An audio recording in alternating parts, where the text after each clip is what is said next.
Stop being dramatic, Amanda. Your sister would never do something like that.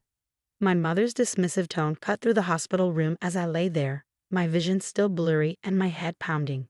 In the corner, my sister Olivia stood with her arms crossed, that familiar smirk playing on her lips. I'm Amanda Collins, 24, and I've spent my entire life being told I'm too sensitive, dramatic, or attention-seeking. But this time was different.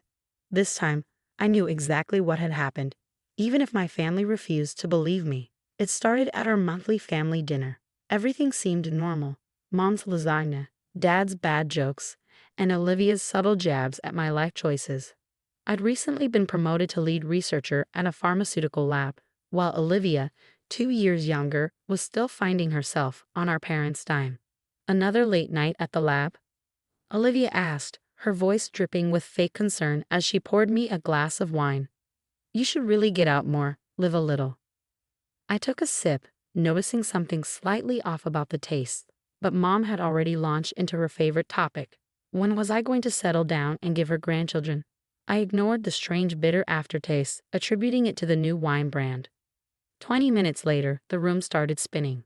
I don't feel right, I mumbled, gripping the table. My parents exchanged knowing looks, the same ones they'd shared since we were kids whenever they thought I was being theatrical. Maybe if you didn't work so much, you could handle a glass of wine, Olivia suggested sweetly, but through my increasingly blurred vision, I caught the gleam in her eyes.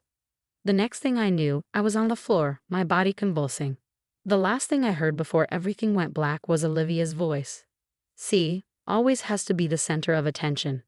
I woke up in a hospital, my parents hovering nearby, their faces a mix of annoyance and embarrassment. The doctors say it was probably just exhaustion, Mom explained, patting my hand condescendingly. You always push yourself too hard. But I knew better. I'd been working with chemical compounds long enough to recognize the symptoms.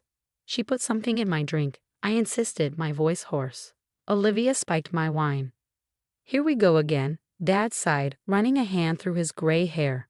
Always blaming your sister for everything. Olivia stepped forward, tears welling up in her perfect green eyes. How could you accuse me of something so horrible? I'm your sister. Her performance was flawless, it always had been. Growing up, Olivia had mastered the art of torment. She'd break my things and cry about accidentally finding them broken. She'd push me down the stairs and sob about how I tripped. Every time, my parents believed her golden child over me, their difficult daughter. But this time was different. This time, I had science on my side. When the nurse came in to check my vitals, I grabbed her hand. I need a toxicology screen, I whispered. Please. I know something was in my drink. The nurse looked at me, then at my family, before nodding slightly. Dr. Matthews already ordered one, honey. Standard procedure for unexplained collapses. Relief flooded through me. Finally, there would be proof. This is ridiculous, Mom declared, gathering her designer purse. We're not going to sit here and indulge these paranoid fantasies. Olivia, let's go get some coffee while your sister calms down. As they left the room, Olivia lingered behind for a moment. The caring sister act dropped, replaced by the cold smile I knew too well. You know what your problem is, sis, she whispered. You never learned to just stay in your lane. Always trying to outshine me with your fancy job and perfect life. Sometimes people need a little reminder of their place. I stared at her, finally understanding. This wasn't just her usual cruelty. She'd actually tried to hurt me because I was succeeding in life. Because for once, I was doing better than her. The blood test will show what you did, I said firmly. She laughed, the sound like ice cracking. Please, it'll be your word against mine. Who do you think they'll believe? They never choose you. As she sauntered out, her words rang in my ears. She was right, they never did choose me. But maybe they wouldn't have a choice this time. I reached for my phone, hands shaking slightly, and called the one person who had always believed me. My best friend Kate, a detective with the local police. I need your help, I said when she answered, and I need you to get here before those test results come back. On my way, she replied without hesitation. Don't let them discharge you. I lay back against the hospital pillows, my head still fuzzy but my mind clearer than it had been in years. Olivia had finally gone too far, and this time I had proof growing in a lab vial, one molecule at a time. The game was about to change. Kate arrived before my family returned, her detective badge glinting under the harsh hospital lights. She took one look at my pale face and clenched her jaw. "Tell me everything," she said, pulling out her notepad. I explained about the wine, the bitter taste, Olivia's behavior, and years of similar incidents that had been dismissed. As I spoke, Kate's expression grew darker. "I'm getting security footage from a hospital entrance and parking lot," she said, "and I'm having a word with Dr. Matthews about expediting those test results." Just then, my parents and Olivia returned. Mom's face immediately soured at the sight of Kate's uniform. "What's this now?" Dad demanded. "Amanda, you called the police? This is a family matter." "Detective Wilson," Kate introduced herself formally. "I'm here investigating a potential case of intentional poisoning." Olivia's smirk faltered for a split second before she burst into tears. "How could you do this to me?" she sobbed, clutching Mom's arm. "Your own sister." "Mrs. Collins," Kate addressed my mother, ignoring Olivia's performance. "Were you aware that your daughter Olivia has had 3 restraining orders filed against her by former roommates?" The room went silent. Mom's face paled. That's impossible."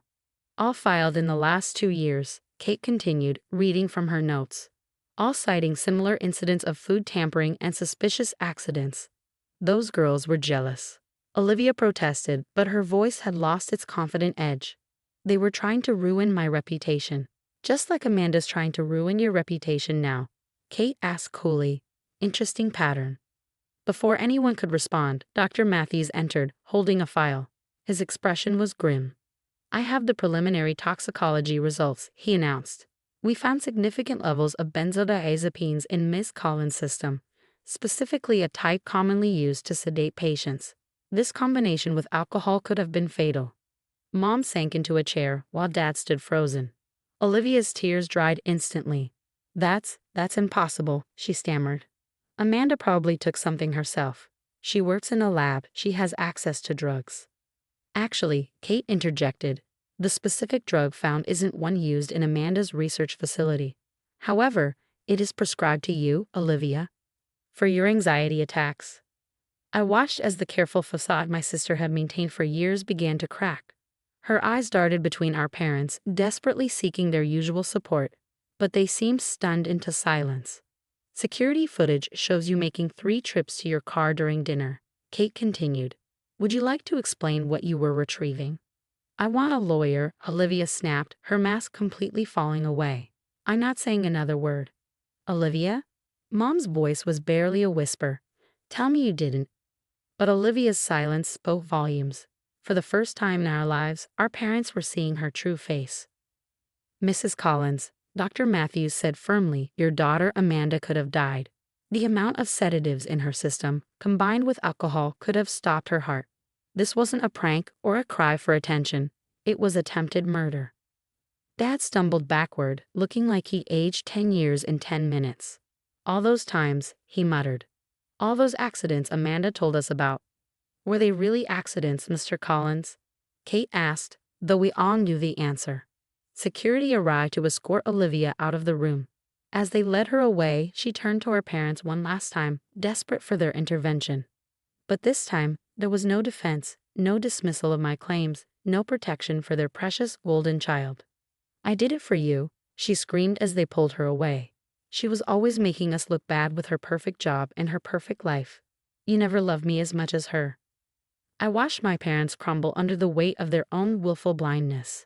Years of ignored warnings, dismissed concerns, and enabled behavior had led to this moment.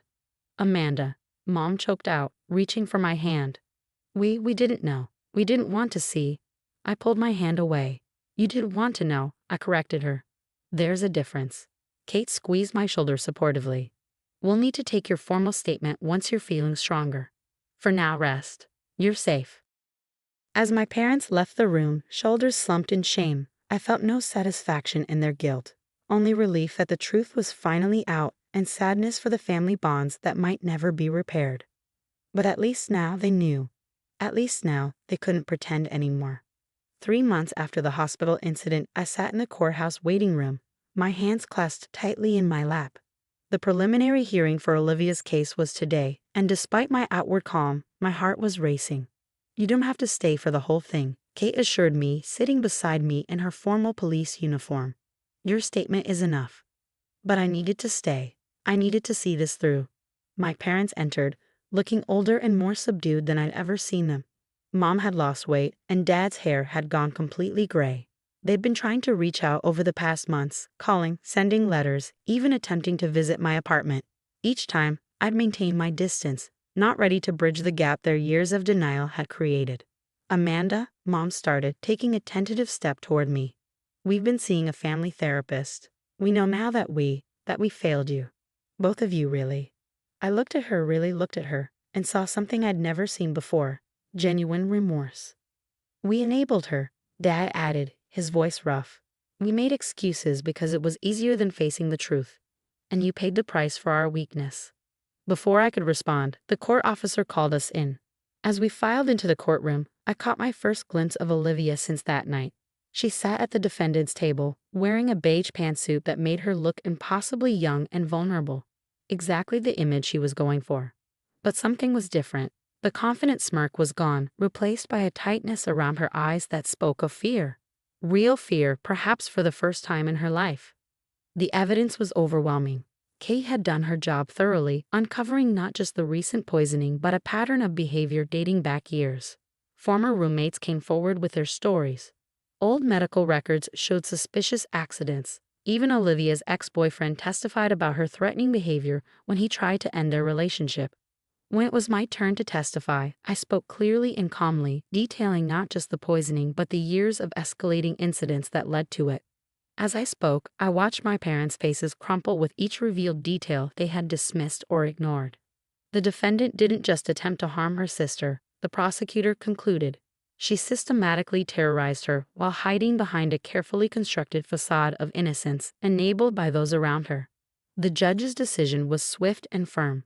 Olivia would undergo psychiatric evaluation pending trial, with no contact orders in place for all her previous victims, including me. As they led her away, Olivia finally dropped her act completely.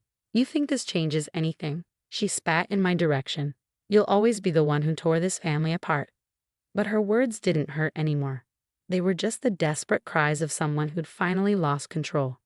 Outside the courthouse, standing in the bright autumn sunlight, my parents approached me again. We've sold the house, Mom said quietly. Too many bad memories. We're moving closer to the city. Closer to you if you'll let us try to rebuild. We know we don't deserve a second chance, Dad added. But we're hoping you might give us one anyway. I studied their faces, the hope, the regret, the genuine desire to make amends. I'm starting therapy too, I told them. Every Tuesday. If you're serious about rebuilding, you can meet me for coffee after my sessions. Small steps. The relief on their faces was palpable. It wasn't forgiveness. Not yet. But it was a start. Kate drove me home, both of us processing the day's events. You know what amazes me? She said as we pulled up to my apartment. Through everything, you never lost your compassion. You wanted justice, not revenge. I thought about that as I entered my apartment, immediately greeted by my newly adopted rescue cat, Luna. She'd been abused by her previous owners, yet still found it in herself to trust again. Maybe she had the right idea. That evening, I received a text from Mom. Found this while packing. Attached was a photo of me at my college graduation, beaming with pride. I remembered that day, how Olivia had tried to overshadow it by announcing her plans to move to Paris, how our parents had cut my celebration dinner short to discuss her travel arrangements. But looking at it now, I saw something different. I saw a young woman who had achieved something remarkable, despite everything, who had built a life and career she was proud of, who had found true friends who believed in her, who had survived and thrived. I saved the photo and texted back. Coffee next Tuesday at 3, don't be late. Sometimes healing comes not from forgetting the past, but from facing it head-on and choosing to move forward anyway. My family would never be what it once was, but maybe, just maybe, it could be something new, something real. And this time, I would be strong enough to make sure the truth stayed in the light.